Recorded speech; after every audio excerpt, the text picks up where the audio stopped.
Dumelang. Hello, hi, my fellow South African music lovers.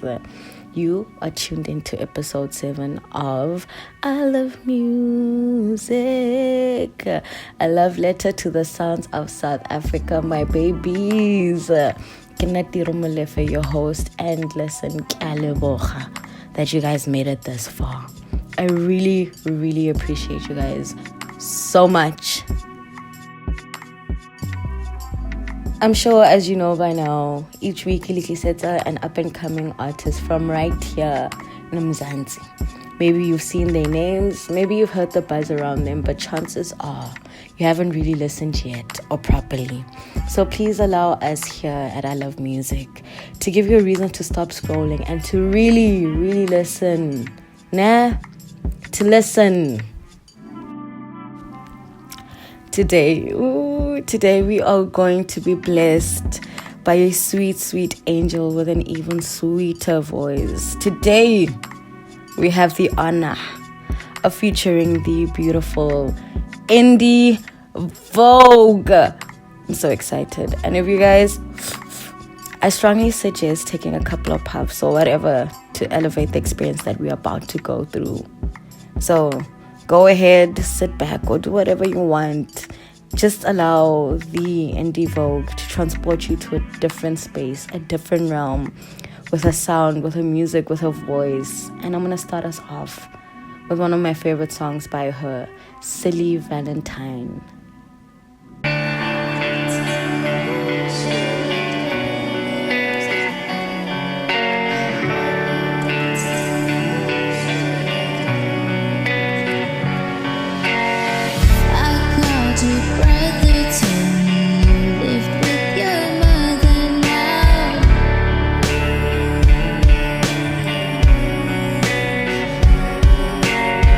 Told me you had to catch a break.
Indie Vogue began making music in 2015 and went professional in 2017. As a singer and songwriter, she describes her sound or her work as sounds of ego death, a mix of dreamy melodies and harmonies that feel like mantras or chants. Her music blends elements of jazz, folk, indie rock, alternative, and R&B. Generally, there's always intention behind what I'm recording and why I'm recording. I think I've definitely learned to trust the process of actively creating and not actively creating. My isolation period is like absolutely feeding to my creative energy. I get to sit and reflect and reevaluate, rebrand, rediscover myself, muse. So that way my ideas are just always overflowing and it keeps me very true to my core authenticity. Because I feel like it's very important to choose to not look outside of yourself most of the time. That way, this is how that keeps me very much in tune with who I am and what I am as an artist in general. I also become very technical about my recording process. I pay attention to my sound. I pay attention to my delivery because I know what I want to sound like. I know what my vocals and the sonics should sound like. I have this thing that happens where I hear the notes and I see the notes, or I know what the outcome of the song should sound like. It's like a whole orchestra in my head. So until I've achieved the sounds that I've reimagined in my head, I will do as many takes as I possibly can, over and over, whether or not the engineer or the producer agrees with me or not. At that time, when it's complete and when everything is done and they hear it, it's like, okay, wow, it makes a lot of sense. I'm very articulate and specific about what I would like to sound like and how I would like to deliver my vocals. Fortunately, I can't really say I've ever felt boxed of my genre or my identity, because when I was starting off, I made it very evident that I create all kinds of sounds, and I explored in different types of sounds due to my interests. So I then identified myself as an alternative musician. But I would say that as a girl coming from a small town called Mkomas in Durban, that generally, my identity and my sound and my artistry isn't really something quick to grow on people from my city, from my town. It's a bit different from how people live and how they see culture.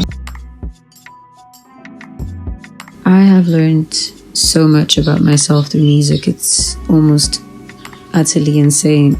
I've learned about how much power I actually harness. I've learned how much natural confidence I actually have. And I've learned how much wisdom comes from and with music, because I do believe that music is a spiritual movement and words have the power to mold your reality and to heal worlds and yourself. And most importantly, how ego death plays a huge role in making the most purest form of music ever to ever exist. There are hidden prophecies in everything you create, everything you make. As someone that creates or makes generally anything, whether you know it or not. The world is literally my oyster, and I feel so comfortable in what I do. I feel so confident in what I do. I trust myself. I fully feel like I'm doing the right thing. I feel like I'm at the right place, and it doesn't feel unnatural to me.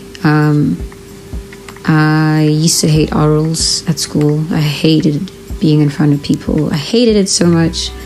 And now it's like, if I have to perform, it's like the best thing in the world. It's like, let's go. Let's do this.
I absolutely fucking love Indie Vogue, and I've been a fan of her music and her since I first heard her, which was about 3 or so years ago. And if you guys enjoyed the 2 songs we played for you, Silly Valentine and Like a Child, and if you enjoyed listening to Indie speak about her work and would like to hear more, then please go and check her out on SoundCloud and on Instagram at indie_vogue.